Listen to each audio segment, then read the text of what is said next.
E aí, meus amigos, tudo bem? Nessa nossa primeira aula de revisão rápida, eu vou trazer para vocês um dos crimes contra a dignidade sexual e, a partir dele, nós vamos comentar as principais classificações jurídicas. Está aqui na tela o crime do 213, o delito de estupro, que está lá no artigo 213, constranger alguém, mediante violência ou grave ameaça, a ter conjunção carnal ou a praticar ou permitir que com ele se pratique outro ato libidinoso, tá?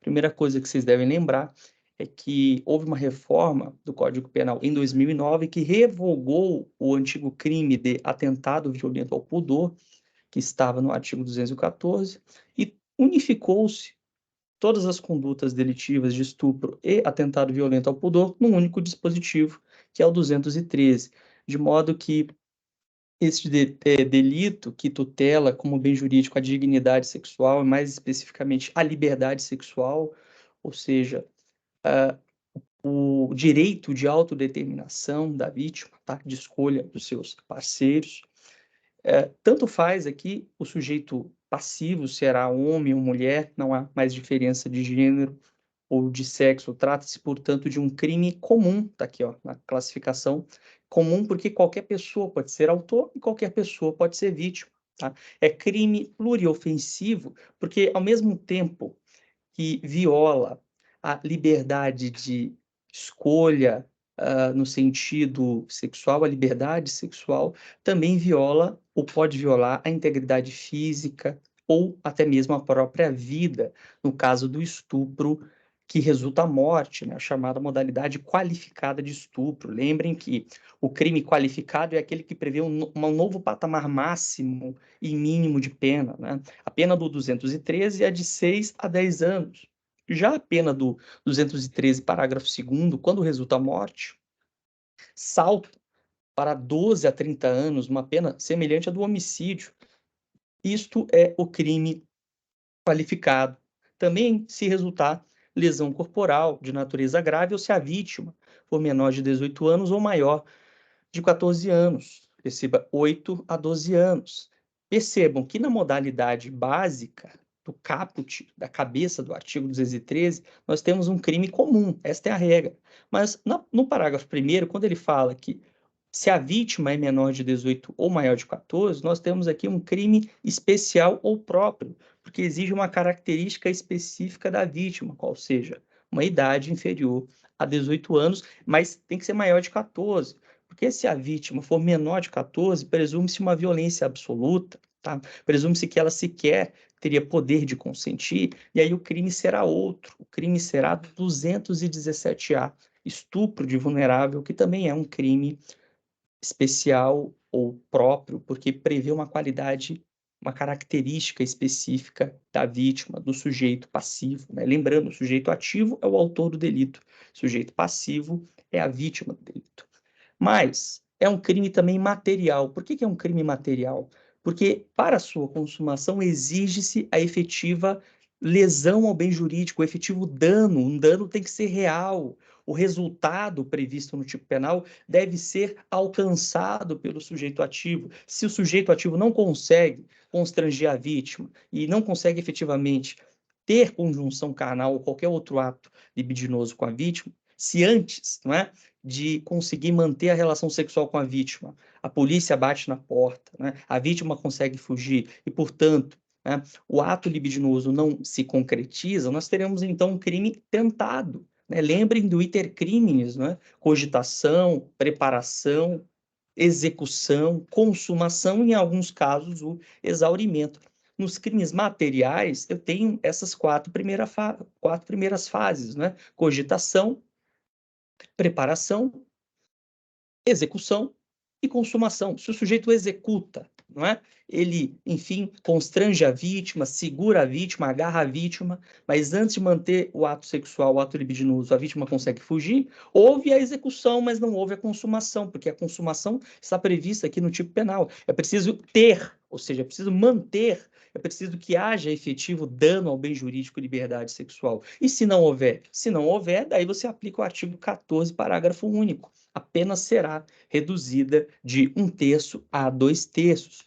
Haverá, então, um crime tentado. Portanto, é um crime material ou causal, porque o tipo penal prevê um resultado, que resultado? A violação à liberdade sexual da vítima, e exige que esse resultado seja concretizado pelo sujeito ativo. Se o sujeito não conseguir ter a conjunção carnal ou outro ato libidinoso, então o crime terá sido praticado, terá sido executado, mas não terá sido consumado, e, portanto, o sujeito ativo terá direito a uma redução da pena de 1 a 2/3. Confira lá o artigo 14, parágrafo único. O crime aqui também é classificado de forma livre, porque esse constrangimento pode ser realizado de várias formas, né? Se utilizando de uma arma de fogo, se utilizando da própria força física da vítima, grave ameaça, por meio de uma mensagem de texto, né, em que o sujeito, por exemplo, ameaça divulgar fotos íntimas da vítima, se ela com ele não mantiver uma relação sexual. Então, são várias as formas de realização deste delito.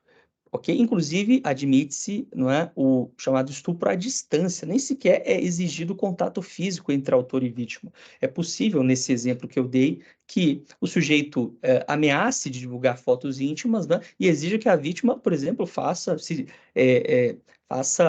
um desfile, não é, erótico por meio de webcam, por exemplo, né? Se você exige que a vítima, não é, pratique um ato libidinoso sem o seu consentimento, não é? E ainda que por meio da internet, sem contato físico, é perfeitamente possível que haja o estupro à distância. O STJ já reconheceu esse tipo de hipótese. É um crime instantâneo, tá? Porque é o contrário de crime permanente. É aquele que se consuma em um determinado momento. É aquele cuja consumação não se prolonga no tempo. No momento em que o sujeito conseguiu, né, manter a relação, o ato libidinoso com a vítima, a partir daquele momento o crime já está consumado, ok? Não é preciso que se prolongue no tempo. Agora, perceba que é possível que esse crime, embora seja instantâneo, também seja ele permanente, ou melhor dizendo, né? É possível que ele seja também continuado, não permanente. O que é o crime continuado?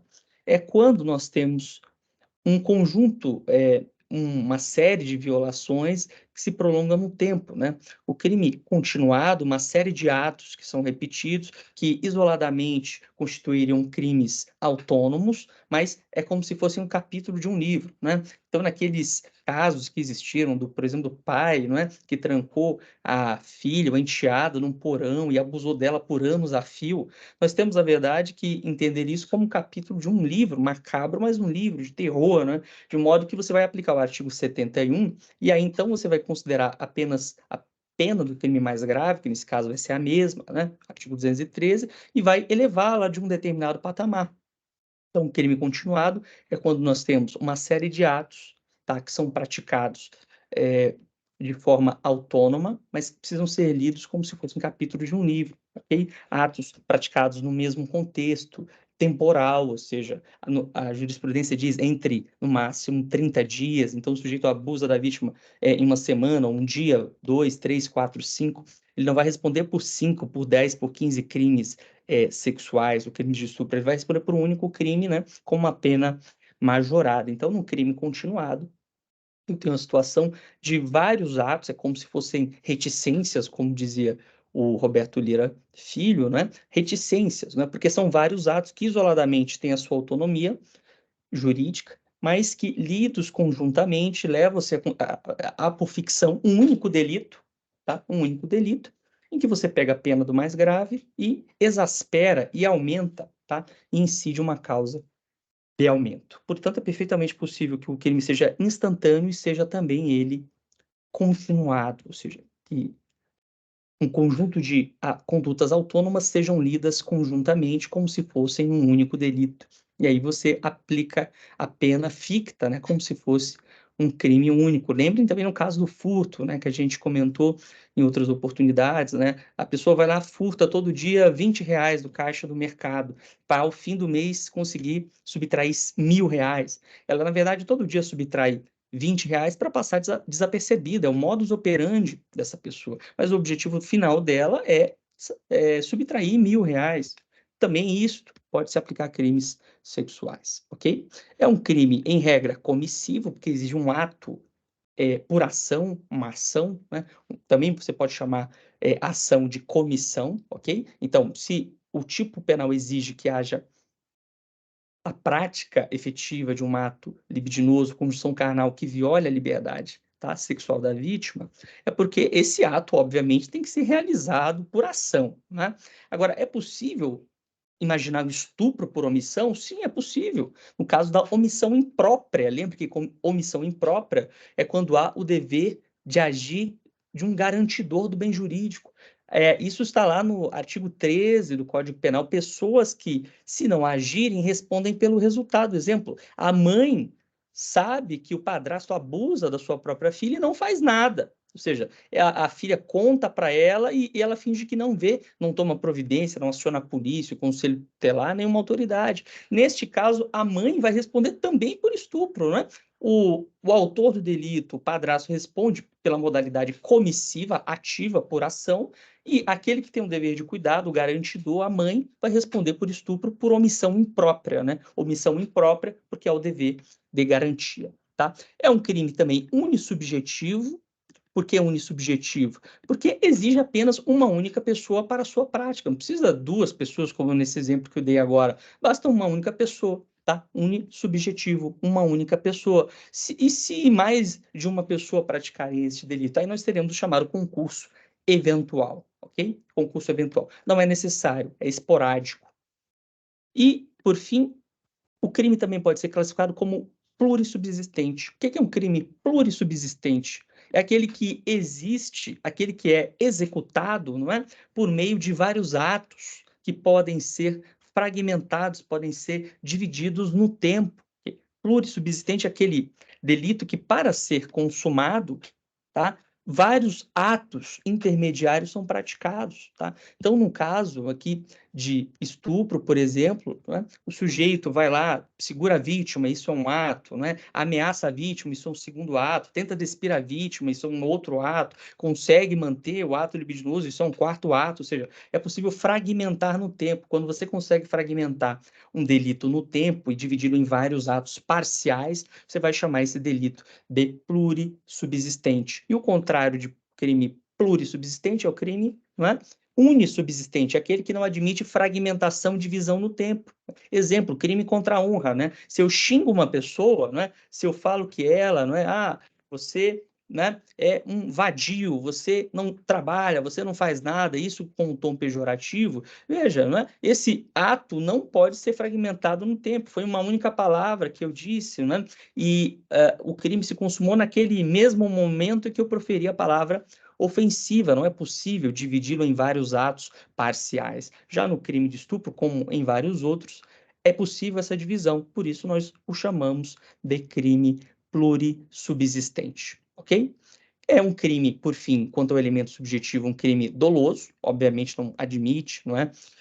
A modalidade culposa, exige-se aqui consciência e vontade. Consciência, lembrem, é saber o que se faz, vontade é querer fazer o que se faz, e isso vai ter um reflexo lá no crime do 217A, o crime de estupro de vulnerável, né?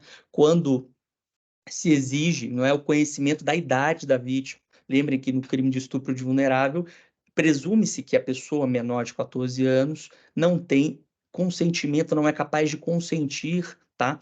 E lembrem, né, de inclusive o entendimento simulado do STJ, que se o sujeito mantém uma relação sexual com uma pessoa menor de 14 anos, ela não pode alegar que tinha consentimento, que tinha anterior relacionamento amoroso, que os pais concordavam, ou até mesmo que a vítima já tinha relação sexual anterior. Tudo isso para o STJ é irrelevante no crime de estupro de vulnerável, não no crime de estupro. Porque no crime de estupro de vulnerável, é um crime especial ou próprio, porque exige que a vítima tenha menos de 14 anos, tá?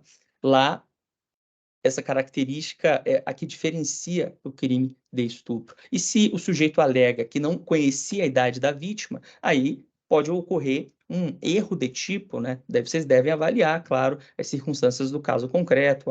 A vítima estava num local para maiores de idade, ela apresentou uma carteira de identidade falsa, enfim, e tudo levou a crer que ela tinha mais de 14 anos, nem precisava ter mais de 18, bastaria ter mais de 14 anos.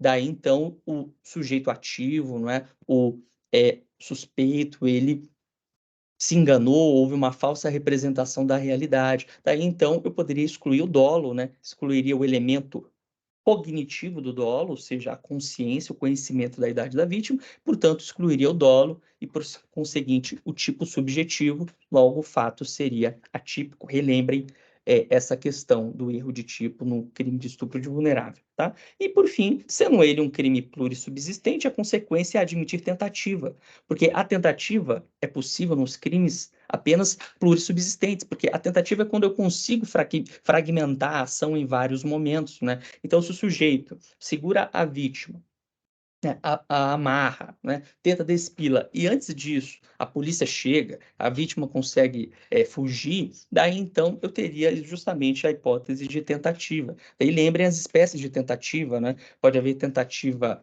perfeita, quando o sujeito ele esgota todos os atos de execução, mas não consegue consumar o delito mesmo assim, né? E temos a tentativa imperfeita, quando o sujeito ele não consegue esgotar todos os atos de execução, ele é interrompido, né, enquanto tentava ainda iniciar a execução do delito. E, por fim, temos ainda a tentativa inidônea, né? Tentativa inidônea é a mesma coisa que crime impossível, quando pela impossibilidade absoluta, seja do meio, seja do instrumento, né, seja do objeto, o sujeito nunca conseguiria consumar o delito. Com isso, concluímos a nossa primeira revisão.